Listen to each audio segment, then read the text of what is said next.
若要成功是靠脑智，若要犯法，紧早办会互家己害死。这法务部的调查局伫咧高雄国际机场抓到走私毒品海洛因的这个毒品案件。今年9月呢，有2位菲律宾民众把这毒品藏伫咧行李内面，用护带包起来，想要过海关，却引起海关人员的怀疑。调查了后，才发现讲这内面有9公斤的毒品，市面价值超过台票3000万。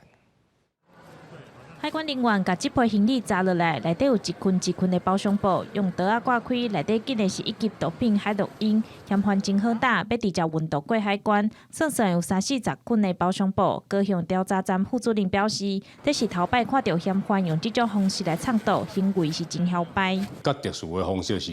因除了用但迄个袋仔内底夹迄个夹藏的方式以外，因佫有用迄个弹性绷带，这是阮第一个看到的方式。因甲弹性绷带套开了，甲毒品夹在内底，来甲佮重新包装安尼。代志就发生伫9月，有2名菲律宾籍的工人，分别是40外岁甲20外岁查甫人，因假做观光客要入境台湾，过海关时，伫因行李内底发现真侪包装布，佮有囡仔拍的卡网。海关人员用机器检测，连面有反应，内底确实藏9公斤的毒品，粗估价值有3000万。拢甲